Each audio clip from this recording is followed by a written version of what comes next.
What's up, guys? Welcome back to the channel. As always, my name is Andrew Jolly, and I love talking about movies. Today, I wanted to talk about Wonka.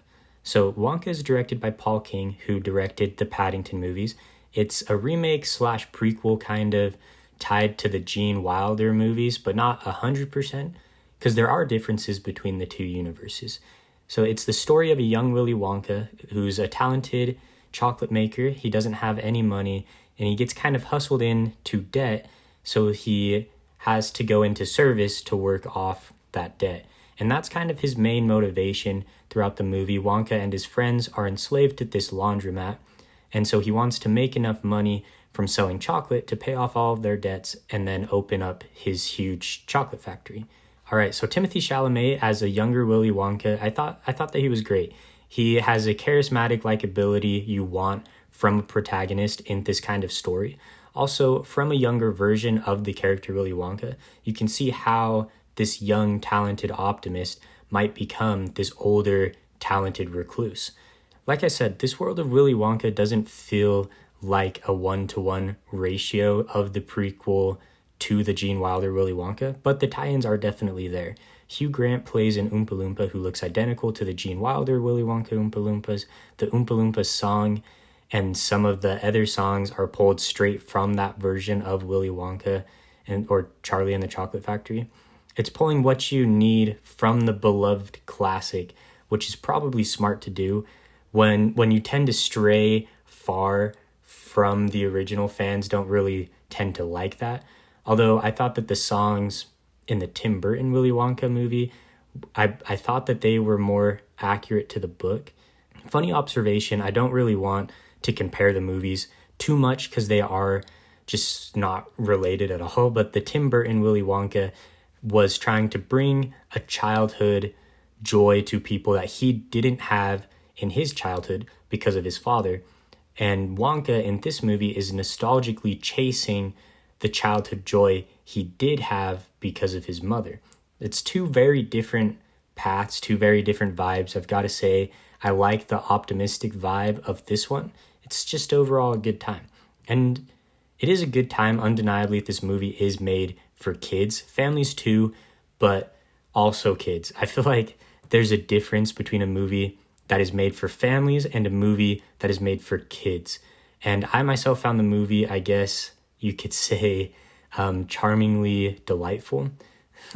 When people say charmingly delightful, I feel like this is the vibe that they're talking about, in which some of the jokes don't really land for me, but I couldn't help but think that if my little cousin was watching this, she would probably be laughing. But there is enough to keep parents engaged also, because it actually does deal with some pretty heavy themes. Heavy themes of entrepreneurship, corruption, trying to start a small business when going up against titans of that business that you're trying to go into, and they're all kind of teamed up against you. And let's face it, the little guy going up against the corporate douchebags, that would have been enough to kind of get the audience on your side and really say, I'm on that guy's team. But that little guy being a beloved character from all of our childhoods, I mean, come on. We're definitely rooting for Wonka here.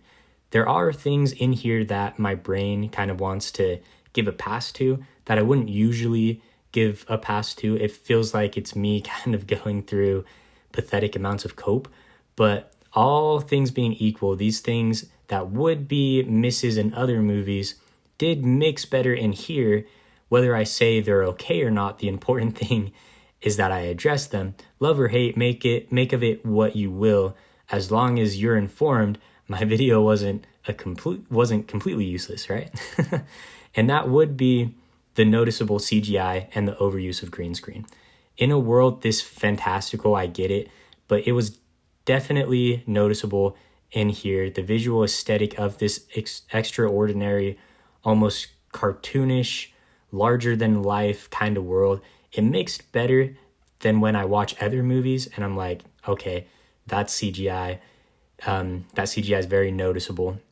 Also, some of the acting from some of the side characters I felt was kind of just meh.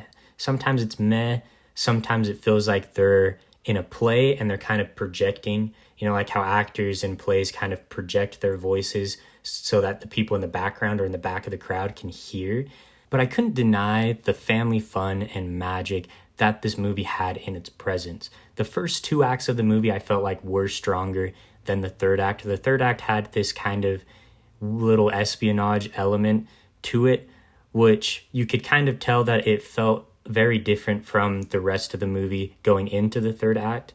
I kind of feel like the movie overplayed its hand a little bit with that element of the film. But when it comes down to the magic of Willy Wonka on screen, that's when the movie is really at its best. Overall, I had a good time with Wonka. It wasn't my favorite movie that I've seen this year, but it was enjoyable. I'll give Wonka a 7 out of 10. All right, so Wonka, have you guys seen it? If you have, I'd love to hear your thoughts on it in the comments below.